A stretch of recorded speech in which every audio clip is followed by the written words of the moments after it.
అందరి బంధువులు అయ్యప్ప సేవకులు ఇక ఈ సంస్థ నుంచి శివనరసింహతాంత్రి గారిని సత్కరించడానికి ముందు వచ్చినటువంటి శివ దీక్ష తీసుకొని అక్కడికి వెళ్ళి ఆలయంగా అర్చనలు గురుకుల 8 నిమిషాలు శబరిగిరికి వచ్చి స్వామివారికి అభిషేకించి సప్తమం చేసి జ్ఞాన తీర్థ చూసి వెళ్ళేవారు. ఇది శాస్త్రం.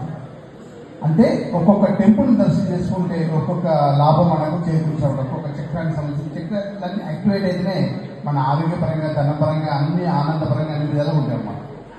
తన ఆలోచన ఏమొచ్చిందంటే అయ్యప్ప స్వామి అనుగ్రహం దేవాలయంలో అయ్యప్ప స్వామి గురువులు ధర్మకర్తలు ఎన్నో దేవాలయాలు నిర్మించారు. మనం కూడా ఈ విధంగా కాకుండా అయ్యప్ప స్వామి దేవాలయాలు 6 ఒకటే దగ్గర నిర్మించాలనే ఆలోచనతో ఈ శ్రీశాస్త్ర పేరు పెట్టడం జరిగింది. స్వామివారి పరశురాముడు చిరంజీవిలో ఒకరు. ఆయన యజ్ఞయాగాలలో ఋషికి భూమి దానమంత్రి చేసిన తర్వాత ఆ భూమి మళ్ళా ఇక్కడికి వచ్చే సముద్రానికి ఇంటికి చెప్తారు. కేరళ రాష్ట్రంగా ఏర్పడ్డది. కేరళ రాష్ట్రంలో మొదటి పురుషుడు. దాని తర్వాత ఇక్కడ జన్మించిన వాళ్ళందరూ కూడా పరశురాముడు పరంపర, పరశురాముడు వంశం అన్నమాట. ఇక్కడ ఎవరైనా సరే కేరళ రాష్ట్రం తర్వాత అందరూ కూడా రావడం చేయడం మనం విలువలు మారడం జరిగింది.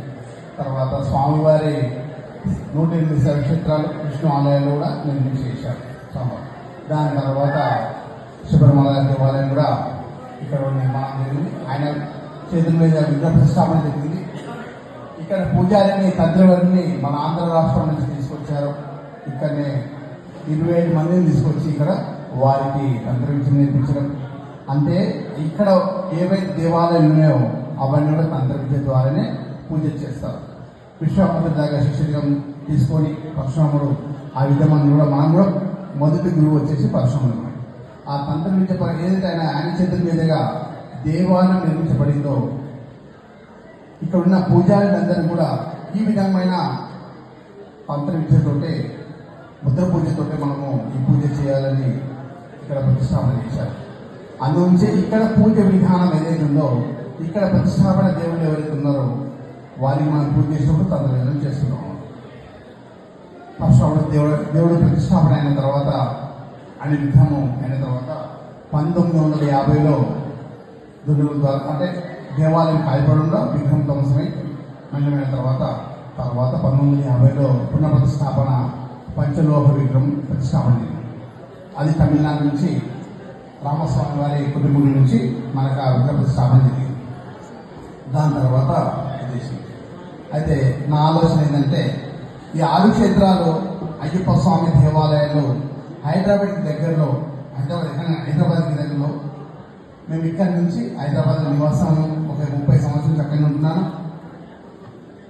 హైదరాబాద్ తెలుగు ఉభయ రాష్ట్రాల నుంచి చాలామంది గురువులు అందరూ కూడా అయ్యప్ప స్వామి మాలధారణ చేసుకొని ఎంతోమంది అయ్యప్ప స్వామి సేవ ఒక్కొక్కరు ఎందుకంటే మహా సేవ అయ్యప్ప స్వామి భక్తులు మారిన తర్వాత ఆయన కుటుంబ పరివారంలో కలిసిన తర్వాత ఆయన భక్తులు మారిపోయి ఆయన తోటే మొత్తం జీవనం సాగించి అయ్యప్ప స్వామి వారు మొదటిగా రాజు. అయ్యప్ప స్వామి మాలధారణ చేసిన తర్వాత ఆయన ఎలాంటి వాళ్ళైనా సరే స్వామివారు వాళ్ళని రాజులనే చేస్తారు. ఆయన స్థానం ఇస్తారన్నమాట. మెల్లమెల్లగా ఉన్నత స్థాయికి వెళ్ళిపోతూనే ఉంటారు ఆయన భక్తులు మారిన తర్వాత. ఎంతోమంది ఆయన భక్తి శ్రద్ధలతో స్వామివారి సేవకులకు, స్వామివారి భక్తులకు అన్నదానాలు కానీ ఇలాంటి సేవలైనా చేస్తుంటారు స్వామివారికి. ఆ ఉన్నత స్థాయికి ఆ సేవ చేస్తున్న వాళ్ళు ఎంతోమంది ఉన్నత స్థాయికి వెళ్ళారు. అందరూ కూడా మేము ఒక 5-6 సంవత్సరాలు చనుకున్నాను అన్నమాట చేయాలని ప్రోగ్రామ్. నాకు ఈ సంవత్సరం ఎందుకు చేస్తున్నానంటే 2025 సిల్వర్ జూబ్లీ ఇయర్ అందరికి గుర్తుండిపోతుంది అనేసి మనం గోల్డెన్ జూబ్లీలో ఎక్కడ ఉంటాము స్వామివారి విగ్రహం అనమాట. Silver Jubilee year 2025 silver Jubilee ఇయర్లో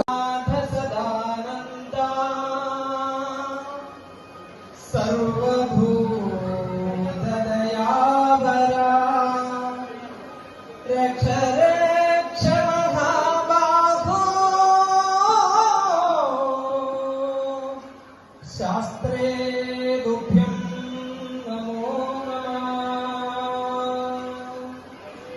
మాణిక్య వీణానుఫలాలయంతే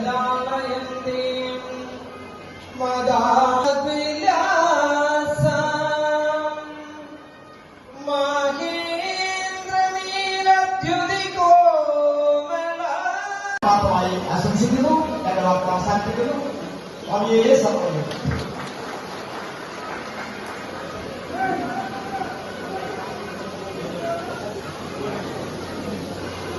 സ്വാമി ശരണം.